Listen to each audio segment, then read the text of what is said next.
Bismillahirrahmanirrahim. Assalamualaikum warahmatullahi wabarakatuh. Perkenalkan, nama saya Siti Izzatul Lailiyah, nomor NIM 2018.096.01.1636. Baiklah, saya di sini akan memenuhi tugas dari Bapak dosen Fikri Farihin MPDI yang berjudul tentang pendidikan kooperatif. Konsep dasar bangsa, secara natural manusia tidak mau hidup secara menyendiri, tetapi selalu ingin hidup bersama manusia lain secara berkelompok. Ada kelompok satu bangsa. Konsep lain yang sering disamakan dengan kelompok suku bangsa adalah ras.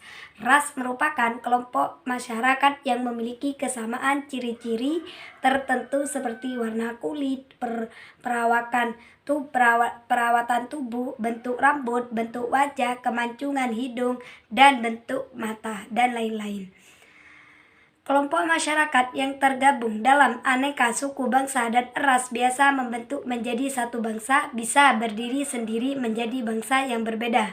Masing-masing bangsa, baik yang berbentuk dari kumpulan aneka suku bangsa dan ras maupun yang hanya terdiri dari satu suku bangsa dan ras, keberadaannya diikat oleh sebuah identitas kultural. Negara adalah konsep yang menunjukkan pada suatu bangsa yang sudah memiliki ikatan nilai dalam bentuk konstitusi dasar dengan batas wilayah yang jelas serta memiliki pemerintahan tersendiri yang sah. Oleh karena itu, secara konstitutif, negara dikatakan ada ketika sudah memenuhi 3 persyaratan.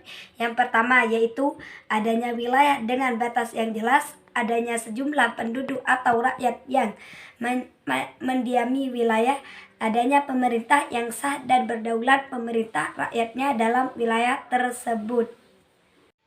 Bismillahirrahmanirrahim. Assalamualaikum warahmatullahi wabarakatuh.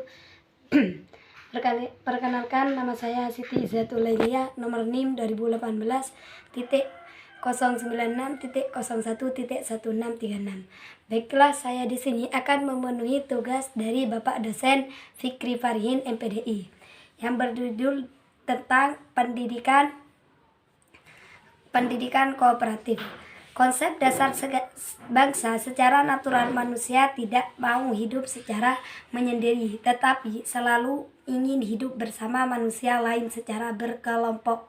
Ada kelompok satu bangsa. Konsep lain yang sering disamakan dengan kelompok suku bangsa adalah ras.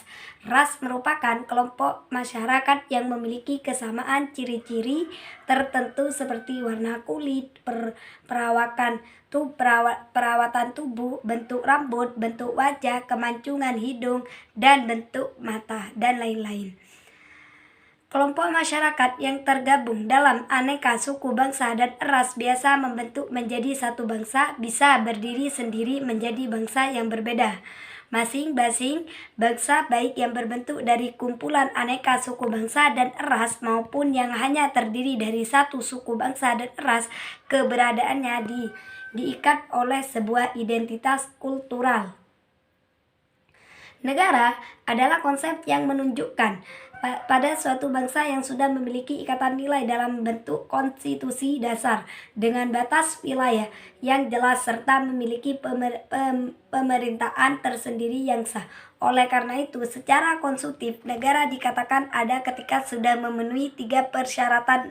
Yang pertama yaitu adanya wilayah dengan batas yang jelas, adanya sejumlah penduduk atau rakyat yang mendiami wilayah, adanya pemerintah yang sah dan berdaulat pemerintah rakyatnya dalam wilayah tersebut.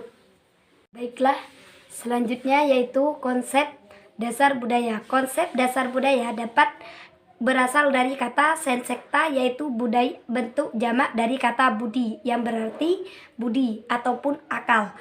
Pendapat lain menyebutkan bahwa konsep budaya dan kebudayaan berasal dari kata budi dan daya. Budi berarti akal, kalau daya berarti hasil upaya. Dengan demikian, secara etimologis, kata kebudayaan diartikan hal-hal yang berkaitan dengan akal budi manusia. Beberapa ahli memahami kebudayaan beragam sesuai dengan perspektifnya masing-masing. dan menggantikan kebudayaan sebagai hasil cipta rasa dan karya manusia. Kebudayaan meletakkan fokusnya pada adat istiadat dan kebiasaan masyarakat, sedangkan masyarakat meletakkan fokusnya pada orang-orang yang menjalankan adat istiadat kebiasaannya. Selanjutnya yaitu pendidikan kooperatif. Pendidikan kooperatif sebagai studi antar bangsa dan budaya. Penjelasan sebelumnya menyebutkan bahwa studi tentang sistem pendidikan pada suatu bangsa akan selalu dikaitkan dengan latar belakang di mana sistem pendidikan tersebut diselenggarakan. Latar belakang penyelenggaraan sistem pendidikan berupa keadaan historis, politis, ekonomis, dan sosiologis dan suatu bangsa. Penyelenggaraan antara sistem pendidikan yang dilaksanakan oleh suatu bangsa dengan keadaan bangsa tersebut adalah dua hal yang tak dapat dipisahkan satu sama lain. Oleh karenanya, ilmuwan pendidikan kooperatif telah memastikan dirinya sebagai pihak yang selalu melakukan studi keberadaan bangsa-bangsa di dunia.